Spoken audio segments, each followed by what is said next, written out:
যদি YouTube video বানাতে চান তবে একটা চ্যানেল তৈরি করুন এবং নিয়মিত কন্টেন্ট আপলোড করুন। সেখানে কন্টেন্ট আপলোড করার পর আমি আপনাদের বলবো একটি কন্টেন্ট ক্যালেন্ডার বা রুটিন কিভাবে তৈরি করবেন। তার উপর ভিত্তি করে আপনি সবসময় কাজ করতে পারেন বা কাজ শুরু করে দিতে পারেন। অ্যাফিলিয়েট প্রোগ্রামে জয়েন করুন।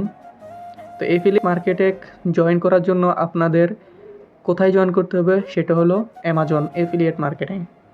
শেয়ার সেল বা ক্লিক ব্যাংক এর মতো বড় বড় যত অ্যাফিলিয়েট মার্কেটিং আছে সব অ্যাফিলিয়েট মার্কেটিং প্রোগ্রামে আপনি জয়েন করতে পারেন। জয়েন করা হয়ে গেলে ওইখান থেকে আপনি আয় শুরু করতে পারবেন। তো আয় শুরু করার পরবর্তীতে কিছু ধাপ আছে। যেহেতু আপনার সাইট বা চ্যানেল তৈরি হয়ে গেছে, এখন আপনি কিভাবে সেগুলা প্রচার করবেন বা কিভাবে সেগুলা আয়ের জন্য প্রস্তুত হবেন, এর জন্য কিছু আপনাকে টিপস থাকতে হবে। এখানে কিছু টিপস দিব। তো নাম্বার 1-এ আপনার ট্রাফিক জেনারেশন কিভাবে করবেন। আপনার সাইট বা আপনার যে চ্যানেলে ট্রাফিক দরকার বা আপনার অডিয়েন্সগুলো দরকার, সেগুলো কিন্তু আপনাকে অ্যাফিলিয়েটের অডিয়েন্স লাগবে। বাহিরের কোনো অডিয়েন্স হলে আপনার হবে না। তো এই জন্য আপনার গুগল অ্যাডসেন্স এবং অন্যান্য কৌশল ব্যবহার করা। 2 নম্বরে হলো নির্ভরযোগ্য কন্টেন্ট তৈরি করুন।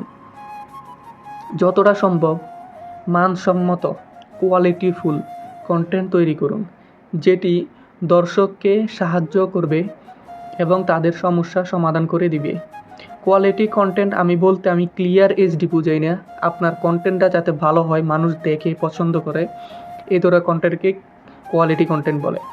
ইমেল মার্কেটিং, ইমেলে লিস্ট তৈরি করুন। নিয়মিত সাবস্ক্রাইবারদের জন্য স্পেশাল অফার কিংবা কন্টেন্ট আপনি পাঠান ইমেলের মাধ্যমে। কীভাবে আপনি আয় থেকে লাভ করবেন।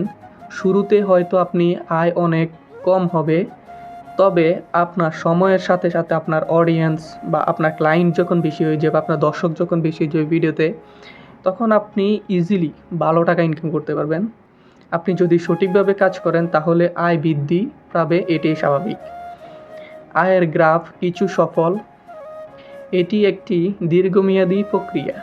মনে রাখবেন, ধৈর্য ও সময় দেওয়ার পর আপনার আয় বাড়বে। আপনি যত শ্রম দিবেন একটা কাজের মাধ্যমে, ততই আপনার ইনকাম হবে।